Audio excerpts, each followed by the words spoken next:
My dear friends, selamat bertemu kembali di dalam channel saya yang bertajuk Celik Emas Sebelum Usia Emas. Dan kita tiba kepada video kita yang ketiga berkaitan dengan pengurusan kewangan dan emas. Dan dalam video ini saya akan memberikan fokus kepada perkara-perkara yang asas di dalam pengurusan kewangan. Bermulanya pengurusan kewangan ialah daripada pendapatan yang kita dapat melalui gaji, allowance, overtime, bonus, dividen, perniagaan maupun daripada sumber-sumber tambahan yang lain. Di dalam kesibukan kita bekerja pagi, petang, siang dan malam dalam usaha untuk meningkatkan pendapatan kita, kita jangan lupa bahawa kita kena merancang dan mengurus kewangan kita dengan betul agar kita dapat mengelakkan daripada berlakunya malapetaka di masa yang akan datang.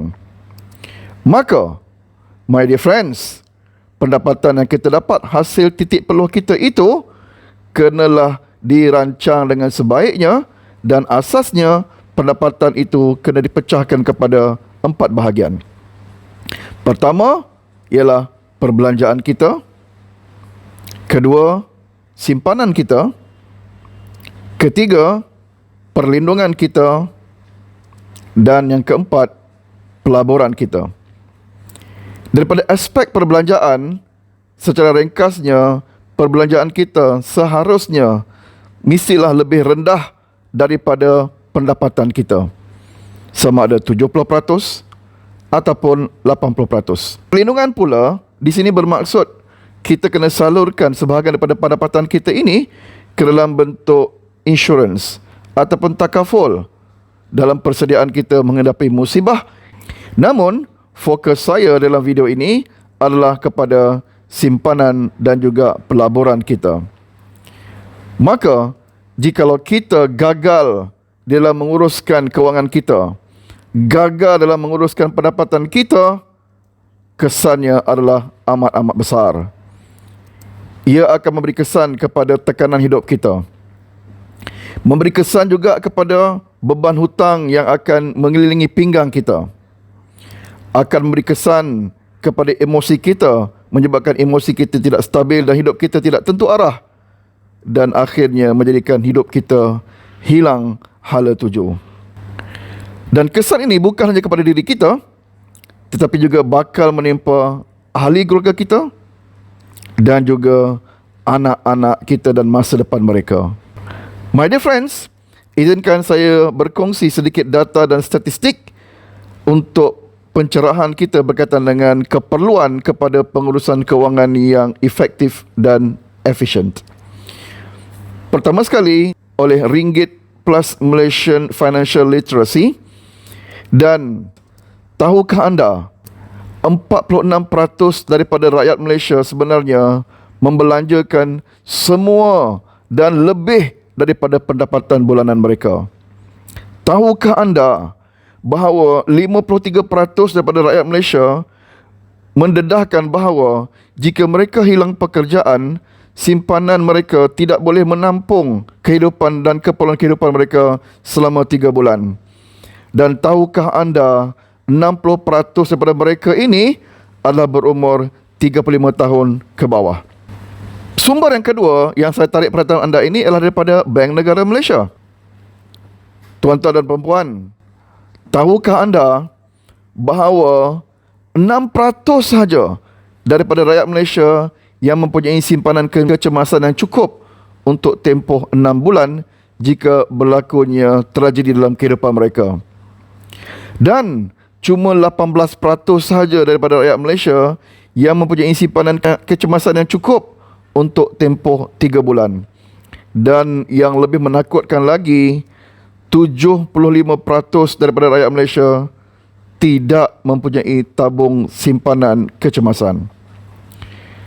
Dan sumber yang ketiga yang saya ingin tarik perhatian anda adalah daripada KWSP. Tuan-tuan dan perempuan, tahukah anda bahawa 54% daripada pencarum KWSP yang berumur 54 tahun hanya mempunyai simpanan kurang daripada RM50,000. Bayangkan bagaimana mereka akan melalui kehidupan mereka sejurus mereka bersara nanti. Berapa lamakah boleh bertahan simpanan sebanyak RM50,000 ini? Tambahan lagi, daripada KWSP telah menyatakan bahawa pada tahun 2030 hingga 2035, Malaysia dijangka menjadi negara tua. Bermakna lebih 14% daripada penduduk kita akan berumur lebih daripada 60 tahun dan bilangan ini semakin lama semakin meningkat. Ini disebabkan oleh purata usia kematian rakyat Malaysia telah pun meningkat daripada 65 tahun ke 73 tahun. Apa kesannya kepada kos kesihatan dan perubatan mereka? Dan apa kesannya kepada kos sara hidup mereka selepas persaraan? Cukupkah simpanan KWSP kita untuk menampung kehidupan kita pada hari tua kita kelak? Maka, tuan-tuan dan puan-puan, adakah kita sebahagian daripada statistik tersebut? Gelombang kehidupan semakin lama semakin menyempitkan. Kehidupan kita, keluarga kita, pekerjaan kita dan perniagaan kita semakin hari semakin sukar disebabkan oleh gelombang tornado yang mencengkam kehidupan kita, dan bagaimana masa depan kita? Ianya tidak menentu. Mengikut kata John P. Cotter, gelombang tornado ini akan terus meningkat dengan kadar eksponensial. What does it mean? In the future, it means things gonna get more and more and more intense.